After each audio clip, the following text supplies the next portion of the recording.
thevoicebeforethevoid.net. The Painted Wall. From Strange Stories from a Chinese Studio. By Pu Songling. Translated from the Chinese by Herbert Giles. Read by The Voice Before the Void. Yeah, really, it was very pleasantly disturbing. A Kiangxi gentleman named Meng Longtan was lodging at the capital with a Mr. Chu, M.A., when one day chance led them to a certain monastery, within which they found no spacious halls or meditation chambers, but only an old priest in the shabil. On observing the visitors, he arranged his dress, and went forward to meet them, leading them round and showing whatever there was to be seen. In the chapel they saw an image of Chi Kung, and the walls on either side were beautifully painted with lifelike representations of men and things. On the east side were pictured a number of fairies, among whom was a young girl whose maiden tresses were not yet confined by the matron's knot. She was picking flowers and gently smiling, while her cherry lips seemed about to move, and the moisture of her eyes to overflow. Mr. Chu gazed at her for a long time without taking his eyes off, until at last he became unconscious of anything but the thoughts that were engrossing him. Then, suddenly, he felt himself floating in the air, as if riding on a cloud, and found himself passing through the wall, where halls and pavilions stretched away one after another, unlike the abodes of mortals.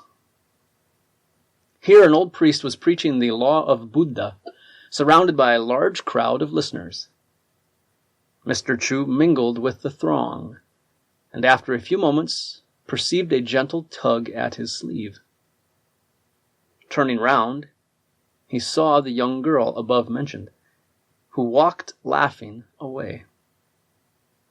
Mr. Chu at once followed her, and passing a winding balustrade, arrived at a small apartment beyond which he dared not venture further. But the young lady, looking back, waved the flowers she had in her hand, as though beckoning him to come on. He accordingly entered, and found nobody else within. Then they fell on their knees and worshipped heaven and earth together, and rose up as man and wife, after which the bride went away, bidding Mr. Chu keep quiet until she came back. This went on for a couple of days, when the young lady's companions began to suspect something, and discovered Mr. Chu's hiding place. Thereupon they all laughed, and said, "My dear, you are now a married woman, and should leave off that maidenly coiffure." So they gave her the proper hairpins and head ornaments, and bade her go bind her hair, at which she blushed very much, but said nothing. Then one of them cried out, "My sisters, let us be off. Two's company, more's none." At this they all giggled again and went away. Mr. Chu found his wife very much improved by the alteration in the style of her hair. The high topknot and the coronet of pendants were very becoming to her. But suddenly they heard a sound like the tramping of heavy-soled boots, accompanied by the clanging of chains and the noise of angry discussion. The bride jumped up in fright, and she and Mr. Chu peeped out. They saw a man clad in golden armor, with a face as black as jet, carrying in his hand chains and whips, and surrounded by all the girls. He asked, "Are you all here?" "All," they replied. "If," said he, "any mortal is here concealed amongst you, denounce him at once, and lay not up sorrow for yourselves." Here they all answered as before that there was no one. The man then made a movement as if he would search the place, upon which the bride was dreadfully alarmed, and her face turned the color of ashes.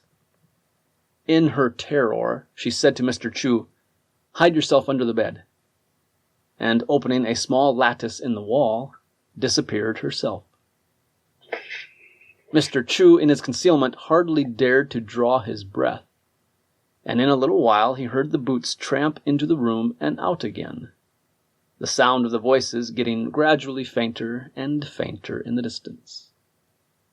This reassured him, but he still heard the voices of people going backwards and forwards outside, and having been a long time in the cramped position, his ears began to sing as if there was a locust in them, and his eyes to burn like fire. It was almost unbearable. However, he remained quietly awaiting the return of the young lady, without giving a thought to the why and wherefore of his present position. Meanwhile, Meng Lung Tan had noticed the sudden disappearance of his friend, and thinking something was wrong, asked the priest where he was. "He has gone to hear the preaching of the law," replied the priest. "Where?" said Mr. Meng. "Oh, not very far," was the answer. Then with his finger the old priest tapped the wall and called out, "Friend Chu, what makes you stay away so long?" At this, the likeness of Mr. Chu was figured upon the wall, with his ear inclined in the attitude of one listening. The priest added, "Your friend here has been waiting for you some time."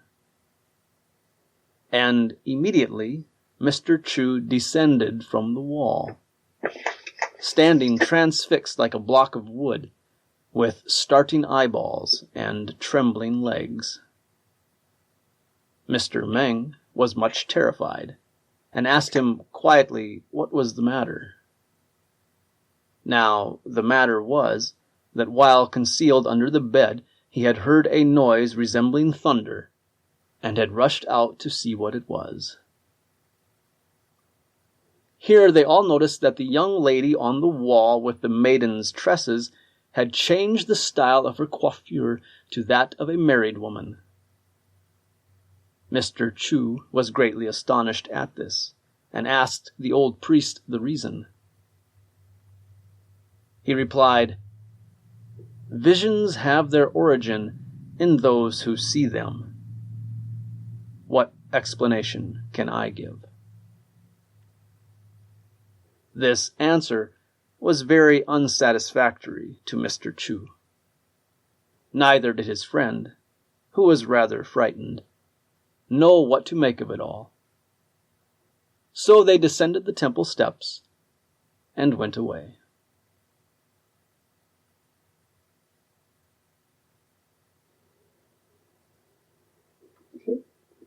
Isn't that pretty good? Yeah, it looks good. I like that. What was your favorite part of it? Visions have their origins in those who see them. Mm-hmm. Yeah, it's a nice profundity.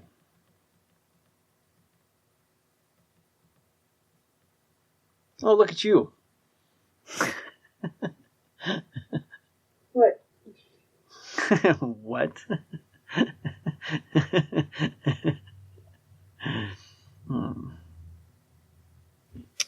So cute.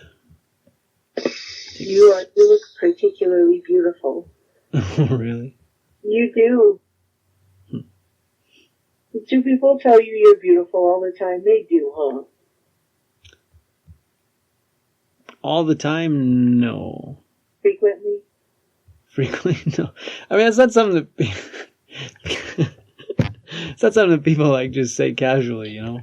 That's not, I don't know. You're beautiful. Elfin. Okay.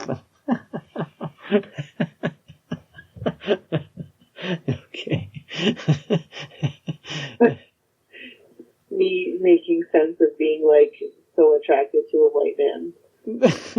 Like, making sense of it through the Lord of the Rings.